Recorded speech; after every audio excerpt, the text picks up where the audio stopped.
এই হচ্ছে ওয়াটারফলস। কিন্তু জানেন দার্জিলিং এর খুবই কাছে আরো একটা ওয়াটারফলস আছে। অদ্ভুত লোকেশনে বাড়ি। কিছুক্ষণ পা ডুবে দাঁড়িয়েছিলাম, পা পুরো জমে গেছে মনে হচ্ছে, এত ঠান্ডা। এইটা হচ্ছে একটা প্রাইভেট ব্যালকনি। ব্যালকনি থেকে বেরিয়েই এই দেখা যাচ্ছে ওয়াটারফলস। এই রকম জায়গায় রামধনু তৈরি হয়। আজকের গল্পে আপনাদের সন্ধান দেব দার্জিলিংয়ের পাহাড়ের কোলে ঘুমিয়ে থাকা প্রকৃতির অপরূপ শোভায় সজ্জিত একটি অফবিট গ্রামের। এই গ্রাম কিন্তু প্রকৃত অর্থেই অফবিট, কারণ দার্জিলিংয়ের এত কাছে হওয়া সত্ত্বেও এই জায়গার নাম অনেকেই জানেন না। চারিদিকে ঘন সবুজে মোড়া পাহাড়, খরস্রোতা নদী আর একটা অসাধারণ ঝর্ণা, যে ঝর্ণা কিনা সাতরাঙা রামধনু তৈরি করে। আর এই সব কিছু সারাদিন উপভোগ করার জন্য খোঁজ দেব একটা বাজেট ফ্রেন্ডলি হোমস্টের, যেখানে রুমে বসে বা প্রাইভেট ব্যালকনি থেকে দেখা যাবে সেই ঝর্ণা।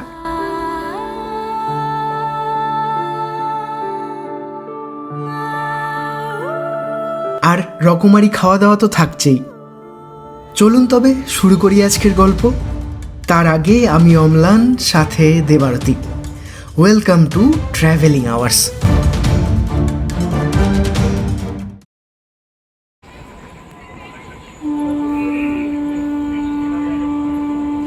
ক্যালেন্ডার বলছে আজ 16 এপ্রিল 2026। ঘড়ির কাঁটায় রাত 10:06। মুর্শিদাবাদের খাগড়াঘাট রোড থেকে 15959 কামরূপ এক্সপ্রেস ধরে আজ আমরা রওনা দেব নিউ জলপাইগুড়ির উদ্দেশ্যে। ট্রেনে উঠে ঘুম দিতেই সকাল হয়ে গেল। মোটামুটি রাইট টাইমেই নেমে পড়লাম এনজেপি স্টেশন। আজ আমাদের গন্তব্য সোনাদার খুব কাছে একটা অফবিট ডেস্টিনেশন মিলিং বস্তি। এনজেপি থেকে যার দূরত্ব মাত্র 65 কিলোমিটার। এনজেপি থেকে একটা ছোট গাড়ি রিজার্ভ করে রওনা দিলাম মিলিং বস্তির উদ্দেশ্যে। শিলিগুড়ি শহর পার করে শুকনার জঙ্গলের ভেতর দিয়ে গাড়ি এবার বাঁক নিয়েছে রোহিণীর রাস্তায়। ওই যে দূরে দেখা যাচ্ছে পাহাড়, যাকে দেখেই মনটা লাফিয়ে উঠেছিল। প্রায় 4 মাস পর আবার উত্তরবঙ্গে ফেরা। বেশ খিদে পেয়েছিল, কিন্তু রেস্তোরাঁগুলো তখনও বন্ধ।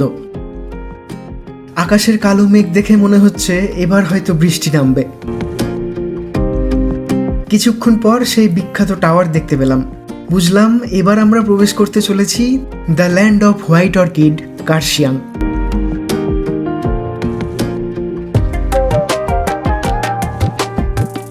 আকাশ মেঘলা থাকলেও কার্শিয়াং পৌঁছে প্রথমবার রোদের দেখা পেলাম। ঘড়িতে এখন সময় 7:45। আমরা সোনাদা কিছুটা আগেই দাঁড়ালাম। সকাল থেকে তো কিছু খাওয়া হয়নি। এখানে ম্যাগি খাবো, তারপরে যাব। আর রেস্টুরেন্ট থেকে ভিউ কিছুটা এই রকম। রোদ উঠেছে, তবে আকাশ পরিষ্কার না, মেঘলা। এই হচ্ছে ভেজ ম্যাগি।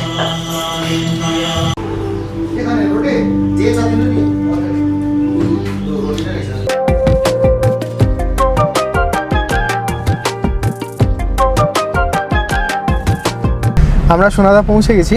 এবার সোনাদার যে মনেস্ট্রিটা আছে তার কাছে ভারত পেট্রোলিয়ামের একদম সামনের রাস্তা দিয়ে আমরা যাব। এই যে পেট্রোল পাম্প, ভারত পেট্রোলিয়ামের পেট্রোল পাম্প।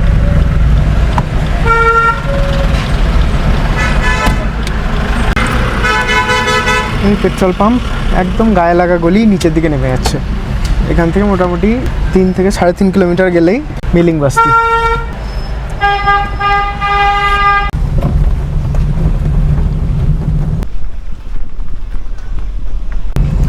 এখন আমরা একদম ঘন জঙ্গলের মধ্যে দিয়ে যাচ্ছি, আর প্রচণ্ড কুয়াশা এখন।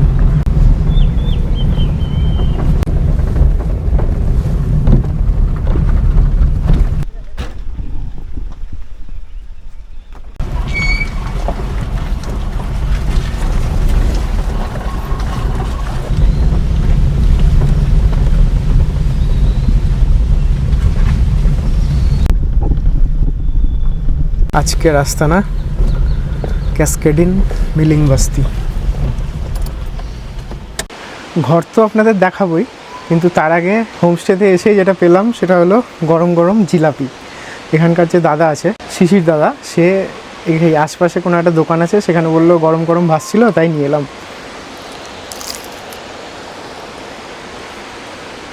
ভালো খেতে। চলুন এবার ঘরটা দেখায়।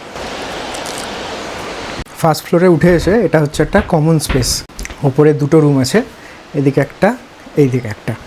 এখানে বসার জায়গা আছে, এখানে বসে লাঞ্চ করতে পারেন। আর এই রুমটা আমাদের। ঢুকেই দুটো চেয়ার আছে, বেতের চেয়ার কিন্তু এগুলো। আর এখানে একটা টেবিল আছে। এখানে একটা ডাবল বেড আছে, দুজনই শুতে পারবে। আর এই হচ্ছে ঘর, ছোট্টর মধ্যে ঘর। এই হচ্ছে ছোট্ট একটা বাথরুম, হ্যাঙ্গার দেওয়া আছে ওয়েস্টার্ন স্টাইল, আয়না দেওয়া আছে, ছোট্ট একটা বেসিন, হ্যান্ড ওয়াশ দেওয়া আছে, প্লাগ পয়েন্টও দেওয়া আছে। এবার এই ঘরের মেন আকর্ষণ যেটা, সেইটা আপনাদের দেখাই।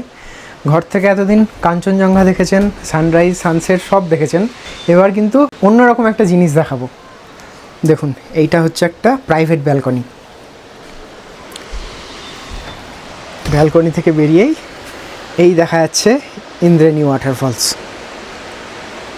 আশপাশটা পুরো জঙ্গল, এইদিকে সব উঁচু উঁচু পাহাড়। এই রাস্তাটা দিয়ে কিছুটা গেলেই ওই ওয়াটারফলসের কাছে পৌঁছানো যাবে।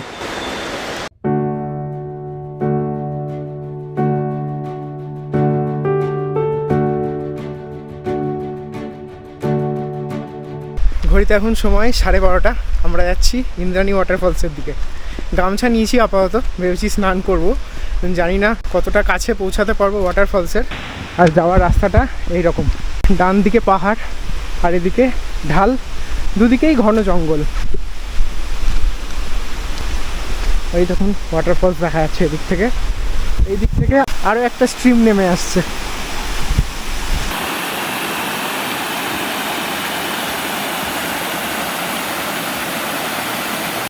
আর এখান থেকে 2 থেকে 3 মিনিট লাগবে বড়জোর, খুব বেশি হলে 5 মিনিট, তার বেশি না।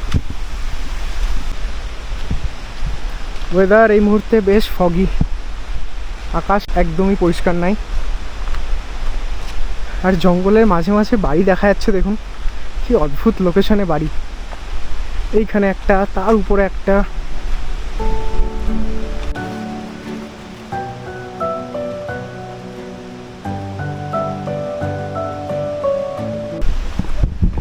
প্রথমে এরকম একটা সিঁড়ি পড়বে,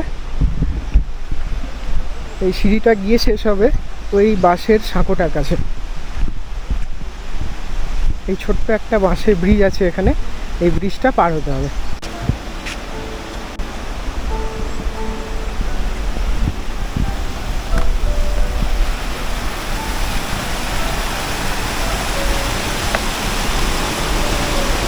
ব্রিজটা অনেক পুরনো হয়ে গেছে, কিন্তু ভয়ও লাগছে।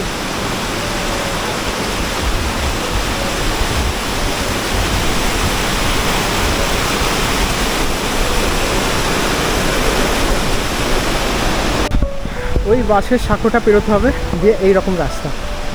এই জায়গাটায় রাস্তাটা একটু মাটির রাস্তা, বৃষ্টি হলে একটু সাবধানতা অবলম্বন করতে হবে, বাদ বাকি এমনি ঠিকঠাকই।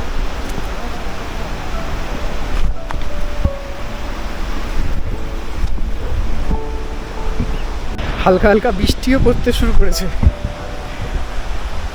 এখানে বৃষ্টি পড়লে কোথাও শেড নাই, তাই বৃষ্টি পড়লে ভিজতেও হবে। এই সেই সরু রাস্তা না?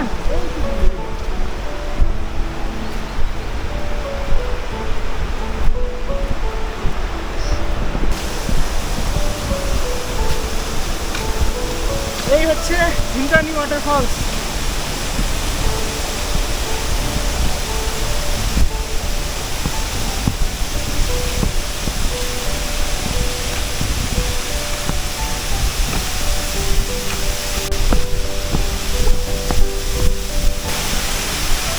নেপালি ভাষায় ইন্দ্রাণী শব্দের অর্থ হলো রামধনু। এই ওয়াটারফলসে কিন্তু রামধনু দেখা যায়, সেই কারণে এই ওয়াটারফলসের নাম ইন্দ্রাণী ওয়াটারফলস। যখন সানরাইজ হয় তার কিছুক্ষণ পর এইরকম জায়গায়, মোটামুটি এইরকম জায়গায় যখন সূর্যটা আসে না, তখন এইখানটায় ঠিক এইরকম জায়গায় রামধনু তৈরি হয়। আজকে তো দেখা সম্ভব না, কাল সকালে যদি ওয়েদার ভালো থাকে আসবো, ওয়েদার ভালো না থাকলেও আসবো যদি দেখা যায়। প্রচুর উপর থেকে নেমে আসছে কিন্তু জল।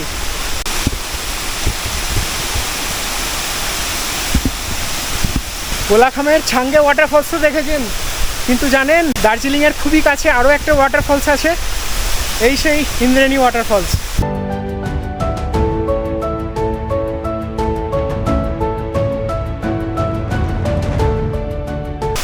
এই হচ্ছে ইন্দ্রাণী ওয়াটারফলস এইখানটায়। আর ওই দেখা যাচ্ছে আমাদের হোমস্টে ক্যাসকেড ইন। দেখি স্নান করা যায় কিনা। কাছে এসছি তাতেই কিন্তু জল ছিটছে পুরো উপর থেকে।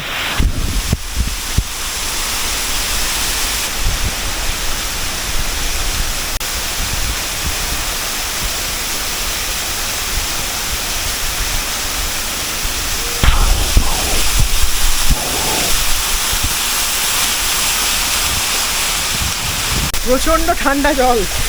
ভেবেছিলাম স্নান করব, গামছাও নিয়ে এসেছিলাম, কিন্তু রিস্ক নেব না, যে কোনো মুহূর্তে শরীর খারাপ হয়ে যেতে পারে। যদিও স্নান করার জন্য নিচেও যাওয়ারও দরকার নাই, যা ছাঁট আসছে তাতেই আমার অর্ধেক গা ভিজে গেছে। তবে সোনাদা আসলে একবার অবশ্যই আসবেন, দুর্দান্ত জায়গা। কিছুক্ষণ পা ডুবে দাঁড়িয়েছিলাম, পা পুরো জমে গেছে মনে হচ্ছে, এত ঠান্ডা।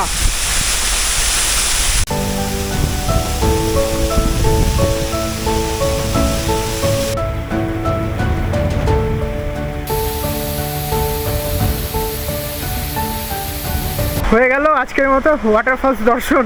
আবার কালকে আসবো। ছিটেফোঁটা বৃষ্টি পড়তে শুরু করেছে, আর এই রাস্তা খুবই স্লিপারি, হ্যাঁ, সে কারণে বৃষ্টি হওয়ার আগেই আমাদের হোমস্টে ফিরে যেতে হবে। দেখুন রাস্তা একদম সরু কিন্তু এখানটা, সেই জন্য ভয় পাবেন না, সাবধানে আসবেন।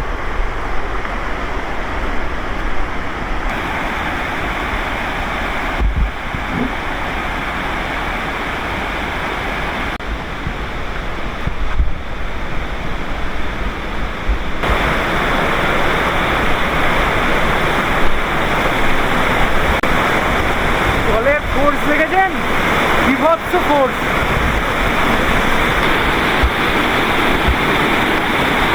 এই ওপর থেকে জলটা নেমে আসছে, দিয়ে এদিকে চলে যাচ্ছে, আর এটা যেদিকে যাচ্ছে ওই ঝর্ণা জলও ওই একই জায়গায় গিয়ে মিশছে।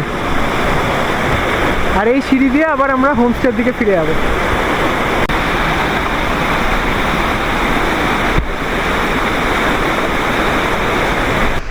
এত সুন্দর একটা ট্রেল, মানুষ কীভাবে নোংরা করেছে দেখুন, যা না তাই ফেলে চলে গেছে। বোতল, ক্যান, প্লাস্টিক তো আছেই, দেখুন কত পড়ে আছে। আর কিছুই বলার নাই মানুষকে, নিজে যতদিন না শুধরাবে বুঝতে পারবে না।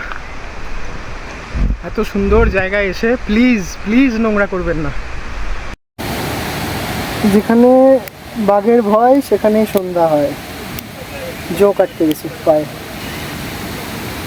আর এরকম পাহাড়ি রাস্তায় একটু সাবধানে চলাফেরা করবেন, কারণ এখন এপ্রিল মাস, কি বলবো, বর্ষার আগেই যা বৃষ্টি হচ্ছে, জোক তো আসবেই স্বাভাবিক। শুধু জোক না, অনেক কিছুই থাকতে পারে এখানে, তাই খুব সাবধানে আসবেন। আমি এটা ভুলে গেলাম আবারও, যে একটু লবণ আনতে হতো সাথে করে। छोटा हाँ हाँ हाँ ये घर भी से ना छोटा जी जी जी। वहाँ सीट है, वहाँ भी बैठ सकते हैं। वो है ना घर छोटा, हाँ, हाँ। वहाँ पर बैठने का जगह है। अच्छा वो घर के पीछे हाँ, हाँ। वहाँ भी ऐसे करके बैठ के तो छुड़िया अच्छा अच्छा अच्छा अच्छा घास खाने के लिए ऊपर में आता है ना। पूरा कभी कभी देखता है यहाँ पर रेगुलर जैसे दिखता है। এটা হচ্ছে আমাদের হোমস্টে, আর হোমস্টের সামনে এটা হচ্ছে ইনাদের খাওয়ার জায়গা, মানে ভেতরেও খাওয়ার জায়গা আছে এখানটায়, আর এখানেও একটা খাওয়ার জায়গা আছে। লোকেশনটা দেখুন জাস্ট, খাওয়ার জায়গাটার দুর্ধর্ষ। আর এখান থেকে দেখুন ওই যে ওয়াটারফলস দেখা যাচ্ছে,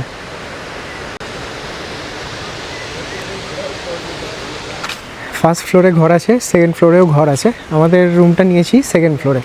আর এখানে একটা দোকান আছে, এনাদেরই দোকান। এখানে ম্যাগি ট্যাগি, চকলেট, কোল্ড ড্রিঙ্কস এসব পাওয়া যায়। এটা হচ্ছে আর একটা খাওয়ার জায়গা। এই পুরো জায়গায় মাত্র একটাই হোমস্টে। মিলিং বস্তি যদি আসেন তাহলে আপনাকে কিন্তু এই ক্যাসকেড ইনেই থাকতে হবে। আরও উপরে কিছু কিছু হোমস্টে আছে, কিন্তু এই এলাকাতে এটাই একমাত্র হোমস্টে। আশেপাশে না আছে কোনো বাড়ি, না আছে কোনো হোমস্টে। এই রাস্তা দিয়েই আমরা কিছুক্ষণ আগে গেছিলাম ওয়াটারফলসের কাছে। আশপাশটা একদম ঘন জঙ্গল, আর জঙ্গলের মাঝে একটাই হোমস্টে। একদম উপরের রুমটা আমাদের, ওইখান থেকে পুরো সরাসরি ইন্দ্রাণী ওয়াটারফলস দেখা যাচ্ছে। अरे ठंड हो रहा है फिर खाने। এই আমাদের লাঞ্চ চলে এসছে, আসুন দেখি কি কি আছে। এটা হচ্ছে রাই শাক, ভাত, ডাল, আলু ভাজা, স্যালাড। ये क्या है? मशरूम। मशरूम ना? यहाँ का लोकल मशरूम। Local mushroom. আচ্ছা আচ্ছা साग भी लोकल है।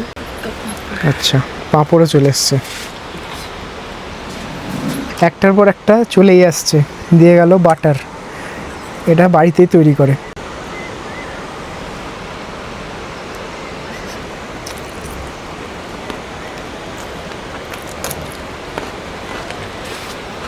এই হচ্ছে আমাদের হোমস্টে। পাশে একটা ছোট্ট রাস্তা মতো আছে, এখান দিয়ে উঠে এলাম।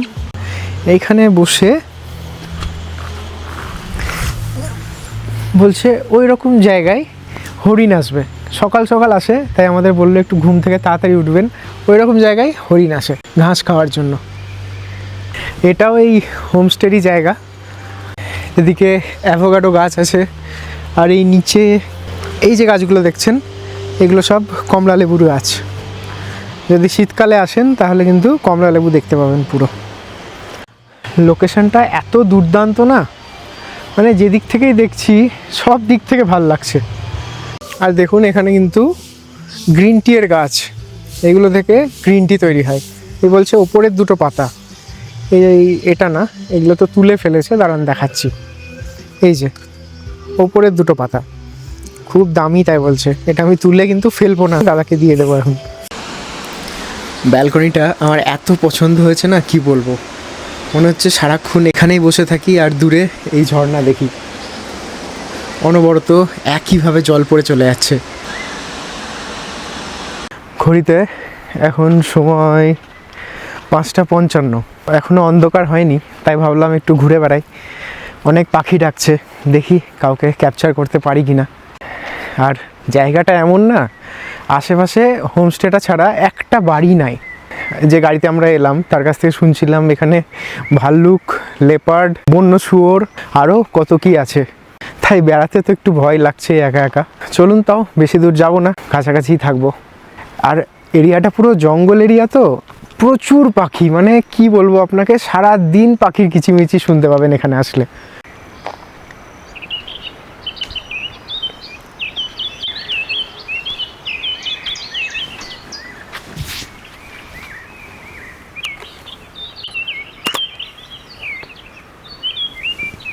একটা পাখি দেখতে পেয়েছি। মানে এরকম পাহাড়ি গ্রামে আমি খুব কমই এসেছি। চারিদিকে কোনো চিৎকার চেঁচামেচি নাই, কোনো গাড়ির হর্ন নাই, অথচ সোনাদা থেকে মাত্র 4 কিলোমিটার। চলুন দেখি আর কিছু দেখা যায় কিনা।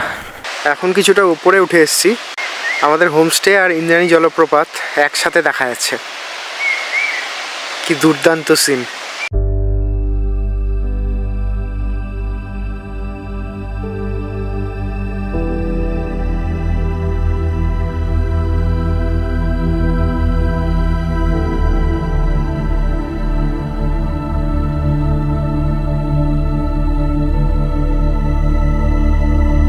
ঘড়িতে এখন প্রায় 6:45, দিয়ে গেল স্ন্যাক্স আর চা।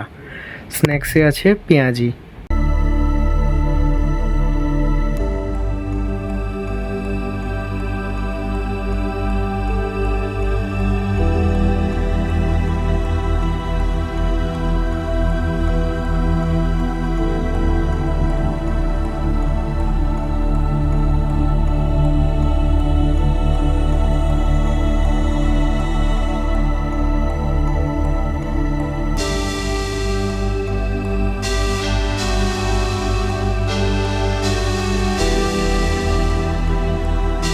এরপর ডিনার করে শুয়ে পড়লাম।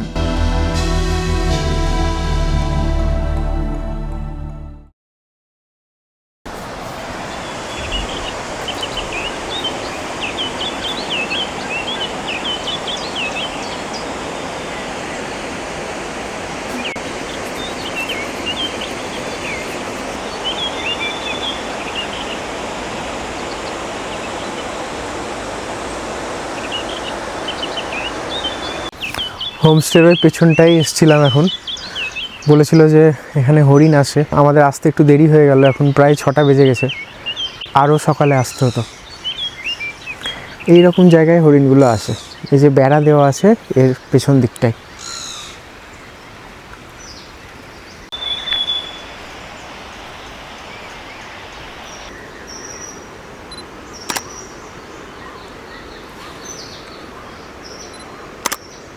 এখানে না প্রচুর রকম পাখি আসে, কিন্তু তাদের ছবি তোলা ভীষণ মুশকিল। মানে এত গাছ এখানে, তো এই গাছ থেকে ওই গাছ সেই গাছ চলে যাচ্ছে, তাই ছবি তোলা বেশ কঠিন এখানে। দুর্দান্ত একটা পাহাড়ি গ্রাম আর এরকম ঘন জঙ্গল, তার মধ্যে বসে আছি, দুর্দান্ত লাগছে। আজকে এখনও সূর্য মামার দেখা নাই, ওদিকে ইন্দ্রাণী ওয়াটারফলসের রামধনুও দেখতে পেলাম না, জানি না এখন এরপর সূর্যকে দেখা যাবে কিনা।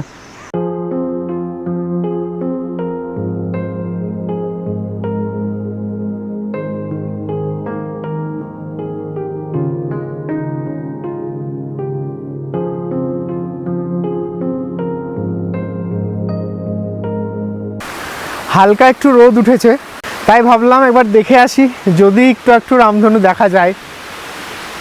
তবে ভালো মতো রোদ না বেড়ালে কিন্তু রামধনু দেখা যাবে না। জায়গাটা এতটাই নির্জন, এতটাই অফবিট যে আশেপাশে একটা কুকুর পর্যন্ত নাই। এই সকালে এতক্ষণে 2টো গ্রামের ছেলে ওপর থেকে নেমে এসছে, তাদের সাথে 3টে কুকুর এসছে।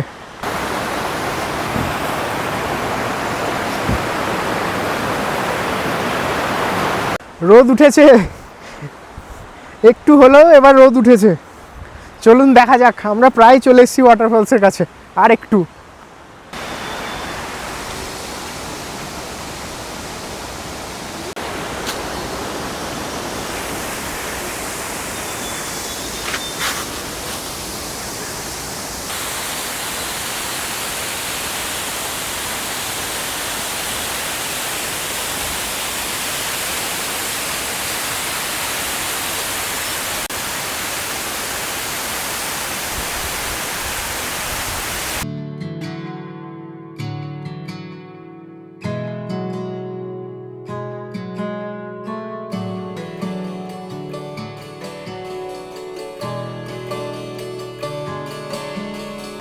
আমাদের আর রামধনু দেখা হলো না আজকে, অনেকক্ষণ ছিলাম কিন্তু সূর্য আর বেরোলো না। একবার যে ওই মেঘের ভেতর ঢুকলো, তারপর আর বেরোলো না। পরের জায়গায় যাব, তাই জন্য এখানেও আর বেশি সময় দিতে পারবো না, কিছুক্ষণ পরে ব্রেকফাস্ট করে বেরোতে হবে। ব্রেকফাস্টে দিয়েছিল রুটি আর ঘুগনি। এনজিপি থেকে মিলিং বস্তি রিজার্ভ গাড়িতে ভাড়া পড়বে 2500 থেকে 3000 টাকা। যদি শেয়ারে যেতে চান তাহলে এনজিপি বা শিলিগুড়ি থেকে শেয়ার গাড়িতে চলে আসুন সোনাদা, ভাড়া পড়বে পার হেড 200 টাকা। এরপর সোনাদা থেকে মিলিং বস্তির জন্য গাড়ি রিজার্ভ করতে হবে, কারণ এই রুটে শেয়ার গাড়ি চলে না। ভাড়া পড়বে 800 থেকে 1000 টাকা। আর হোমস্টেতে 4 বেলা থাকা খাওয়া নিয়ে খরচ পার ডে পার হেড 1500 টাকা। আশা করি মিলিং বস্তি নিয়ে সমস্ত তথ্য দিতে পেরেছি আপনাদের। এছাড়াও যদি কিছু জানতে চান তাহলে অবশ্যই কমেন্টে জানান। আর ভিডিও ভালো লেগে থাকলে লাইক করে, আর চ্যানেলে নতুন হয়ে থাকলে সাবস্ক্রাইব করে পাশে থাকবেন। ফিরে আসছি নতুন গল্প নিয়ে খুব তাড়াতাড়ি। ভালো থাকুন, সুস্থ থাকুন আর দেখতে থাকুন ট্র্যাভেলিং আওয়ার্স। ধন্যবাদ।